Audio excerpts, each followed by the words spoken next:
Let's English with K.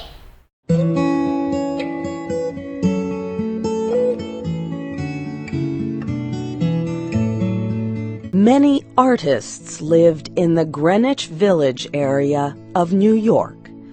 Two young women named Sue and Johnsy shared a studio apartment at the top of a 3-story building. Johnsy's real name was Joanna. In November, a cold, unseen stranger came to visit the city. This disease, pneumonia, killed many people. Johnsy lay on her bed, hardly moving. She looked through the small window. She could see the side of the brick house next to her building. One morning, a doctor examined Johnsy and took her temperature. Then he spoke with Sue in another room. "She has one chance in, let us say, 10, he said, "and that chance is for her to want to live. Your friend has made up her mind that she is not going to get well. Has she anything on her mind?" She wanted to paint the Bay of Naples in Italy some day," said Sue. "Paint?" said the doctor. "Bosh!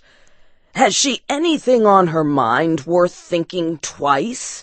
A man, for example?" "A man?" said Sue. "Is a man worth— But no, doctor, there is nothing of the kind." "I will do all that science can do," said the doctor. "But whenever my patient begins to count the carriages at her funeral, I take away 50% from the curative power of medicines." After the doctor had gone, Sue went into the workroom and cried. Then she went to Johnsy's room with her drawing board, whistling ragtime. Johnsy lay with her face toward the window. Sue stopped whistling, thinking she was asleep. She began making a pen and ink drawing for a story in a magazine. Young artists must work their way to art by making pictures for magazine stories. Sue heard a low sound, several times repeated. She went quickly to the bedside. Johnsy's eyes were open wide. She was looking out the window and counting backward. 12, she said, and a little later, 11, and then 10, and 9, and then 8 and 7, almost together. Sue looked out the window. What was there to count? There was only an empty yard and the blank side of the house 7 meters away. An old ivy vine, going bad at the roots, climbed halfway up the wall. The cold breath of autumn had stricken leaves from the plant until its branches, almost bare, hung on the bricks. "What is it, dear?" asked Sue. 6, said Johnsy quietly. "They're falling faster now. 3 days ago there were almost 100. It made my head hurt to count them. But now it's easy. There goes another one. There are only 5 left now." "5 what, dear?" asked Sue. "Leaves on the plant. When the last one falls, I must go too. I've known that for 3 days. Didn't the doctor tell you?" "Oh, I never heard of such a thing," said Sue. "What have old ivy leaves to do with your getting well? And you used to love that vine. Don't be silly. Why, the doctor told me this morning that your chances for getting well real soon were, let's see exactly what he said. He said the chances were 10 to 1. Try to eat some soup now, and let me go back to my drawing so I can sell it to the magazine and buy food and wine for us." "You needn't get any more wine," said Johnsy, keeping her eyes fixed out the window.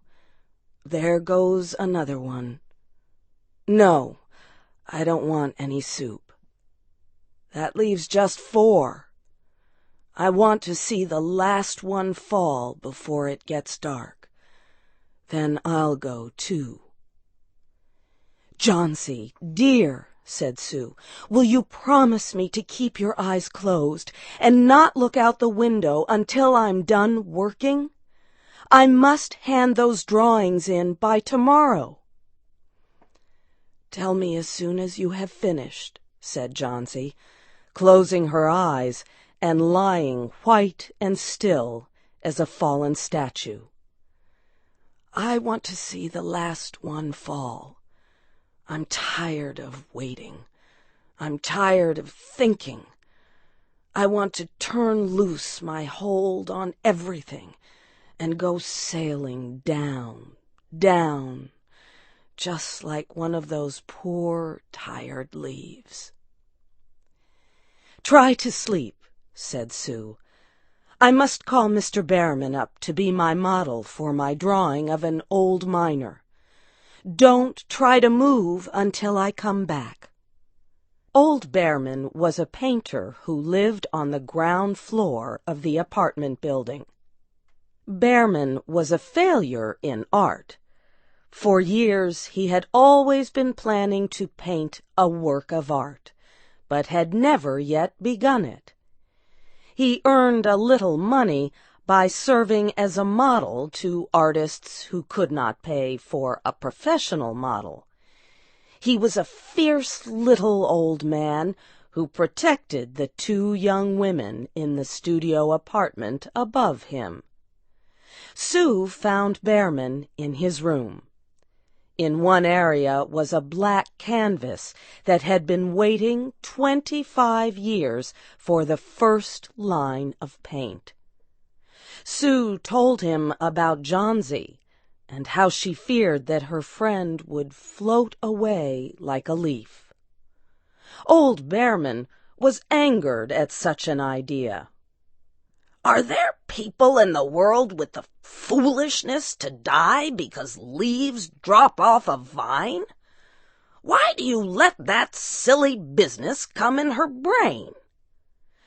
"She is very sick and weak," said Sue, "and the disease has left her mind full of strange ideas." "This is not any place in which one so good as Miss Johnsy shall lie sick," yelled Behrman. "Some day I will paint a masterpiece, and we shall all go away." Johnsy was sleeping when they went upstairs. Sue pulled the shade down to cover the window. She and Behrman went into the other room. They looked out a window fearfully at the ivy vine. Then they looked at each other without speaking. A cold rain was falling, mixed with snow. Behrman sat and posed as the miner. The next morning, Sue awoke after an hour's sleep. She found Johnsy with wide-open eyes staring at the covered window. "Pull up the shade. I want to see," she ordered quietly. Sue obeyed. After the beating rain and fierce wind that blew through the night, there yet stood against the wall one ivy leaf. It was the last one on the vine. It was still dark green at the center, but its edges were colored with the yellow. It hung bravely from the branch about 7 meters above the ground. "It is the last one," said Jauncey. "I thought it would surely fall during the night. I heard the wind.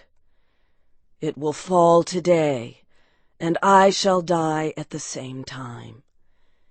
"Dear, dear," said Sue, leaning her worn face toward the bed. "Think of me, if you won't think of yourself. What would I do?" But Jauncey did not answer.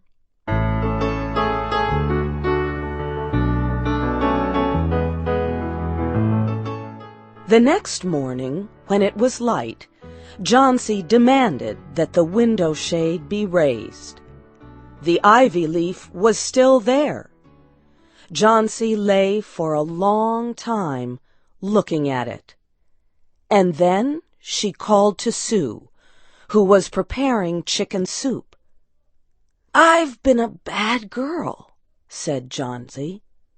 "Something has made that last leaf stay there to show me how bad I was. It is wrong to want to die. You may bring me a little soup now." An hour later she said, "Some day I hope to paint the Bay of Naples." Later in the day the doctor came, and Sue talked to him in the hallway. "Even chances," said the doctor. "With good care, you'll win. And now I must see another case I have in your building. Behrman, his name is. Some kind of an artist, I believe. Pneumonia, too. He is an old, weak man, and his case is severe. There's no hope for him, but he goes to the hospital today to ease his pain." The next day the doctor said to Sue, "She's out of danger. You won. Nutrition and care now. That's all." Later that day, Sue came to the bed where Jauncey lay and put one arm around her. "I have something to tell you, White Mouse," she said. "Mr. Behrman died of pneumonia today in the hospital. He was sick only 2 days. They found him the morning of the first day in his room downstairs, helpless with pain. His shoes and clothing were completely wet and icy cold. They could not imagine where he had been on such a terrible night. And then they found a lantern, still lighted, and they found a ladder that had been moved from its place, and art supplies and a painting board with green and yellow colors mixed on it. And look out the window, dear, at the last ivy leaf on the wall. Didn't you wonder why it never moved when the wind blew? Oh, darling, it is Behrman's masterpiece. He painted it there the night that the last leaf fell."